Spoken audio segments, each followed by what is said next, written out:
Hello everyone, so for the IELTS speaking test, think of it like a first date. Be confident, and if you make a small mistake, don't panic.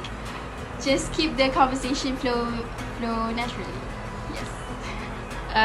So the next part is, I think you really need to expand your vocabulary.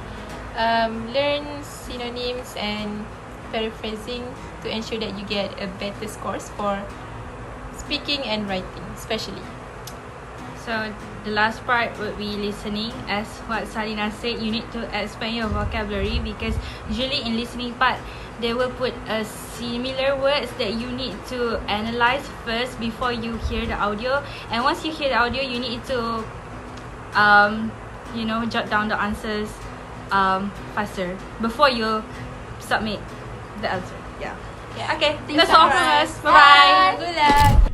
Okay, hi everyone.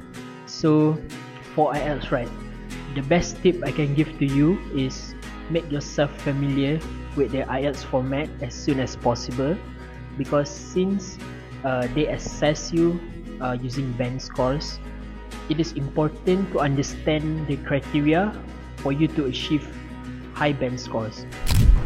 Right, for my advice for you guys who are going to take your IELTS, during any of the component, try not to go to the toilet because it will affect your momentum and it will ruin your timing.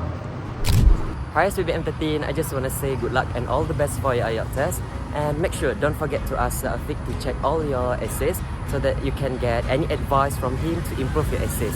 And yeah, good luck and all the best. And don't forget to have a good rest, especially before the IELTS exam, because the day of the IELTS exam will be a tiring day. Yeah. Hi CBM13, my tip for your IELTS is to watch a lot of movies so that you can increase your vocabulary. For me, don't be too hard on yourself. I think it's gonna be fine. So just go with the flow and enjoy your foundation life. Good luck! Once you are registered for your IELTS, you will get exercises from the English Council itself, and try to do practice with that because it will help you to get familiar with the IELTS format. Hello everyone, my advice is please make sure to do a lot of writing exercise and familiarize yourself with many types of questions, and make sure to answer within 1 hour, because in the test, especially the computer-based test, you will automatically exit from the website once the timer has finished. Bye! To scrutinize every details of your life. Trust me, it will be very useful for part 1, part 2 and part 3 for the exam. Assalamualaikum and hi everyone. My advice is for the Muslim to make time for the salat, especially for the 2 PM slot, because if you delay it, then there might not be enough time, then you will be recorded later. So remember Allah, insyaAllah, Allah will help you the rest. Hello everyone. Hi. So our suggestion for your IELTS is for you to do a lot of mock speaking tests with your friends, and I recommend you to do this as soon as you start your first semester instead of doing it at the last minute, so that you have a lot of time to improve. Because speaking from experience, speaking English coherently and fluently is not something that you can master overnight, so a lot of time is needed for you to improve. So yeah, start as soon as possible. And make sure to not get too comfortable with your current English level, and use a lot of idiom in your everyday conversation so that it will come out naturally the day you use it for your English speaking test. So that's all from us. Bye! Hello! Okay, first of all, the last 1 to 2 days before the IELTS day, I think you need to stop doing essay writing. Instead of doing the essay writing, you can look for an essay example on the internet, in the website. This actually can help you more on how to structure your essay. But I think, as a guest, I think reading and listening is the 2 parts that you have to and so we need to help on that. And I think probably guest would be also see some of the questions that you might be on. Firstly, is the venue. It might be very extremely cold, so you just bring your thickest jacket, and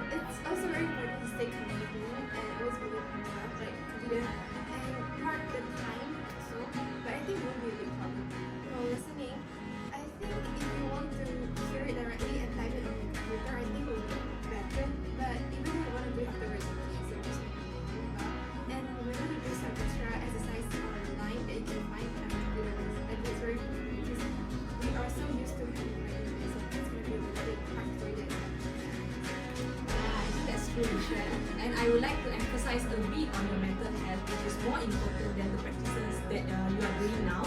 So for those who haven't achieved the score that you wanted, please don't lose your self-confidence. Please don't lose to yourself before you take the exam.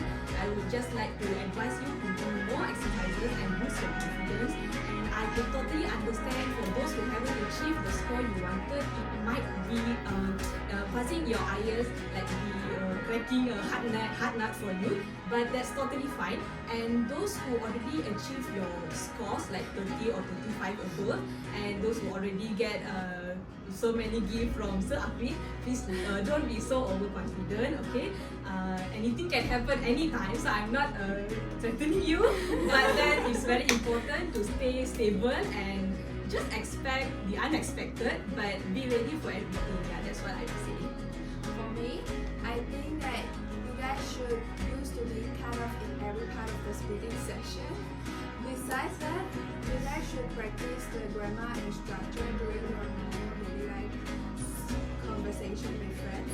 Because during IELTS, you will very easily to get cut off in a very unexpected way with the examiner. So I think you guys should practice your grammar structure during normal daily life. And when you are being cut off by the examiner, you would being shocked, and then you don't know how to structure your grammar, or if you didn't practice. Yeah, I think that's very true. And then for me, I think personally you need to take into account the very rigid time frame, because for example in comprehension you only have 20 minutes to actually analyze the whole passage. At the same time you need to answer a lot of questions. So I think that's very hard for me personally. But for those part which is which one said before, listening and comprehension is the two most not like easy but manageable. Yeah, we can score high on that. And from what I saw, a lot of my friends actually scored those two parts the highest compared to writing and speaking. And then I want to emphasize that this exam is actually a communication exam, so they just want to see you how you portray your idea clearly rather than those flowery little sentences. So just go straightforward. Usually in writing, don't put a lot of too many idioms that you don't really usually use. Just make it natural as possible.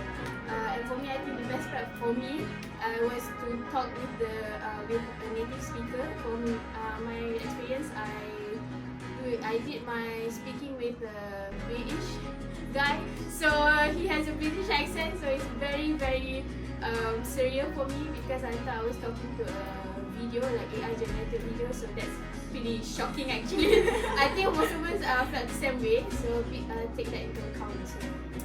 And also the writing part, and then I think you guys should very understand about the limited time you have with us, because 1 hour with 2 classes is not enough.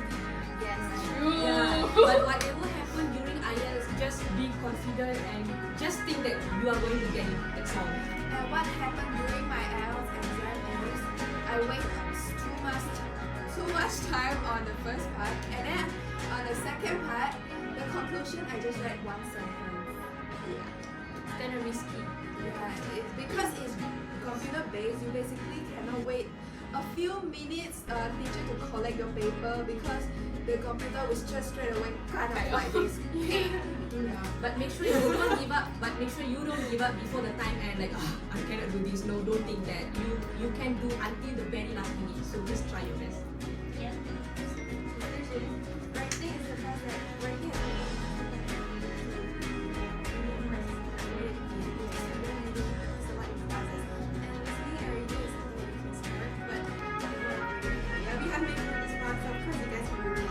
Yes. See you, friends. Yeah. Bye. Thank you. SPBM 13.